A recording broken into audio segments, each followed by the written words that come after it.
donc dañoo répondre physiquement. On a répondu physiquement et on s'est battu. Les 3 points, on pouvait prendre les 3 points, mais xam nga rek football moo demee noonu. Dañuy gën a reconcentré wu pour match yu si topp ñu mun ko gagner incha allah. Équipe bi ñu ngi wax supporter ñu gën a jàpp parce que ren moom Gorée day jouer premier rôle yi. D'abord maay féliciter sama coéquipier ak sama coach yi parce que lépp ñoom la. ñoo nekk sama wet di ma cadre et tout donc maa si kontaan bu baax nag di gën a continuer liggéey bi parce que commencé wu travail bàyyi doo commencé. Prochain match bi comme ni ma la ko waxee sànq parce que première minute yi dañoo manqué concentration donc au prochain match on va plus se concentrer pour avoir les 3 points inchallah. Et ça fait quoi d'être l'homme du match? Comme je vous l'ai dit tout à l'heure. La récompense d'homme du match, c'est une récompense qui me plaît beaucoup parce que c'est un travail qui ne date pas d'aujourd'hui mais qui date depuis longtemps. Donc c'est un travail acharné. Je remercie mes coéquipiers et mes coachs. Donc je suis très content. Merci.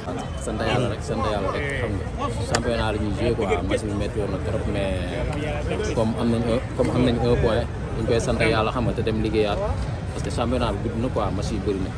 tey jii nii championnat nii nga koy joué quoi boo amee benn point xam nga boo gañowaatee match bii di ñëw rek après day bénéficier wu quoi.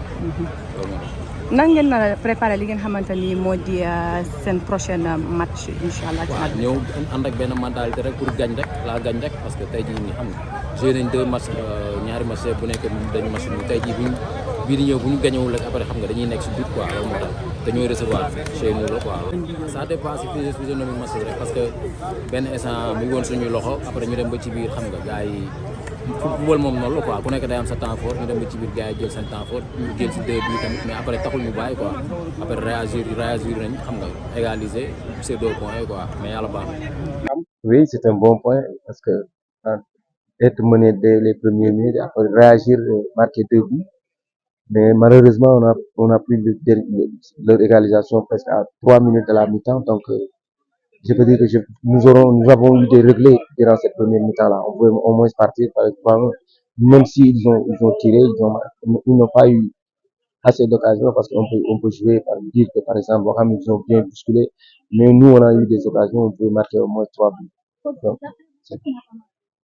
donc la justesse de passe aussi conclure comme on dit tirer si vous êtes devant les buts vous devez tirer comme on dit tirer même si vous ratez c'est bien mais aussi je peux dire que alhamdoulilah parce qu'on a marqué 2 buts aussi cela veut dire que aussi l'attaque répond mais on vient d'encaisser encore 2 buts donc 3 buts en 2 matchs donc la défense il faut qu'on revoie la défense il faut qu'on travaille aussi défensivement pour ne pas encaisser de buts donc c'est ça aussi. Ouais, le rythme a baissé parce qu'il y a l'intensité en première mi-temps toutes les 2 équipes ont joué à fond. Mais quand même, moi, ce que je peux dire, la deuxième mi-temps on a fait une bonne deuxième par rapport à la première. Nous avons été bousculés par l'US Ouakam. Ils ont joué très bien joué, surtout les premières minutes, mais après aussi, ça s'est un peu apaisé. Dès qu'on leur avait marqué le deuxième but, mais ils ont poussé, ils ont égalisé, mais en deuxième mi-temps, on pouvait gagner le match parce qu'on a eu des occasions. On a même marqué un but, on dit que, même si l'arbitre dit que c'est un jeu, donc c'est quelque chose aussi de bien. Donc on peut rectifier et continuer à travailler. Donc pour moi, c'est bien. Parce que vous avez marqué 5 buts en 2 matchs. Donc, Gorée est pour l'instant la meilleure attaque du championnat devant Dakar Sacré-Cœur, qui est attendu demain dimanche. On peut dire aussi que pour l'instant, Aliman a trouvé son attaque. On peut dire que l'attaque marque, mais on peut faire mieux quand même. Parce qu'on a eu des occasions aujourd'hui et l'autre jour. Donc, pour moi, je dis qu'il faut qu'on continue à travailler offensivement et défensivement. Mais surtout aussi qu'on travaille aussi comment gérer les matchs. Parce que ça a été très difficile en première période.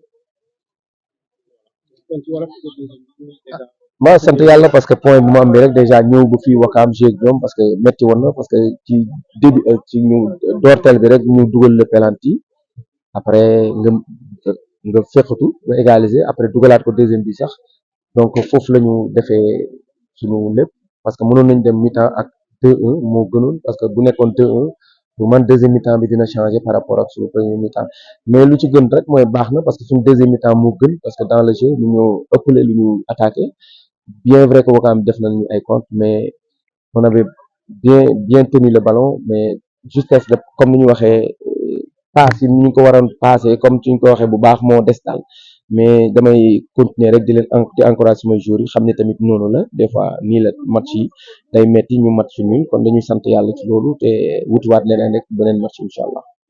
bi ñu jamono bi Gorée mooy meilleur attaque 5 buts marqués si kanam Dakar Sacré-Cœur pour l'instant comme mën nañu Alimal gisagum na waaw mën nañu wax ñu ngi sant yàlla comme ñu ngi dugal ay buts donc loolu lu baax la ci équipe mais tamit ñoom ñu jël ay buts jël nañu ñetti buts ci ñaari match aussi parce que tamit loolu tamit foog ñu liggéey ko ñu xool suñu défense ñu bañ a jël but parce que loolu tamit ci liggéey bi la bokk daal donc dañuy sant yàlla di gën a liggéey daal gën a xoolaat suñu taxawaay tamit ci biir terrain bi parce que tey métti woon na trop benn moment ci biir ci première mi-temps bi. ah mais football la te ñëw nañ si match bi jël nañ bii boo xamante ne bii bu teel la après ñu dem ak suñu conscience tranquille dem ak suñu caractère ñoo xam ne dañ koy jëli te équipe bu nekk en face ak ñun bu ñu réagir bu ñu appliqué woo rek dañuy jël deuxième xam nga dañuy dugal 2 buts.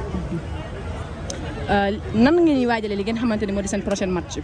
ah suñu prochain match ñun suñu objectif lan la suñu demee à l'extérieur bu ñu mënul am victoire jéem a arracher un point bi suñu biir kii.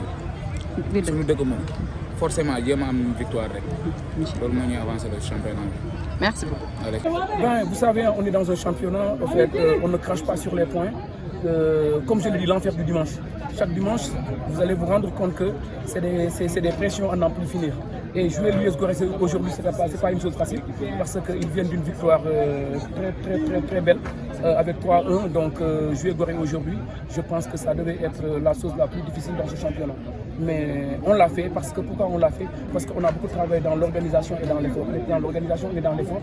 Parce qu'au fait, à l'entame du match, que j'ai dit aux joueurs, demander aux joueurs, c'est de rester dans nos principes de jeu. Défendre en avançant, tenir le ballon, essayer de faire mal à l'adversaire. Et leur imposer un bloc haut. Et ce qu'on a fait, cette pression-là nous a permis à pousser l'équipe adverse à reculer. Du coup, ils ont opté pour jouer avec le jeu long. Et malgré ce jeu long, on a aussi beaucoup travaillé sur les deuxièmes ballons, on a récupéré pas mal de deuxièmes ballons, mais malheureusement on n'a pas été efficace. Pour résumer tout cela, je vous dis encore une fois de plus, ça a été un match très plaisant, mais un match très difficile, dans la mesure où c'est la deuxième journée, et qui parle de deuxième journée, parle sur le plan physique, ça va forcément faire des dégâts. Donc là aujourd'hui, on ne peut juger les équipes sur le plan physique qu'à partir de la 5e, voire 6e, 7e, 8e journée.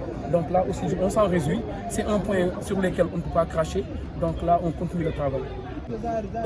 Match nul la bu nga xamante ni tey mën nañ ci jàngat lu am jàngat yu bëree bëri pourquoi parce que dañu joué premier match def match nul te match boo fekkee wu ma ko daf ma fekkoon en sélection bi ma ñëwee tey bon y avait sama staff ñu nekk wax nañu ma ne leen donc dañuy joué match bi sans pression. Pourquoi ñu koy joué sans pression? Parce que liggéey nañu li nga xamante ni tey suñ ko appliqué daañu ci gën sans problème te la preuve gis ngeen ko dans nos circuits préférentiels si nos joueurs étaient efficaces s'ils étaient un peu beaucoup plus clinique duñu egg si duñu egg nii quoi parce que li ma leen wax mooy suñuy principe mooy on ne recule pas on avance on défend en avançant 1 de 2 on construit à part de derrière de 3 on utilise la largeur pour essayer de faire mal à l'adversaire 4e bi mooy à chaque fois on met une pression à l'adversaire bu ñu ko may fu mu noyee parce que ces joueurs je les connais déjà Ousmane Beng Petit Seck c'est des joueurs qui affectionnent pas le couloir mais l'intérieur donc j'ai fermé tous les couloirs pour nous permettre de jouer mais malheureusement on n'a pas été clinique on n'a pas été efficace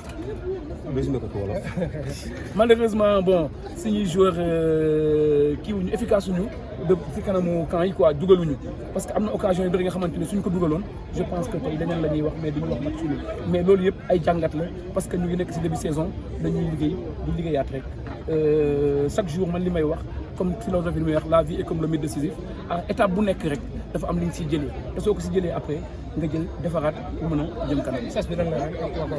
waaw man li may wax gars yi man kenn du ma teg pression comme li ngeen di wax pression man damay liggéey man li may xalaat mooy naa tabax d'abord te kuy tabax du wax ni lii lay def man chaque match bëgg naa chaque match mu am muy gis équipe buy progresser loolu mooy sas bi d'abord. Première mi-temps.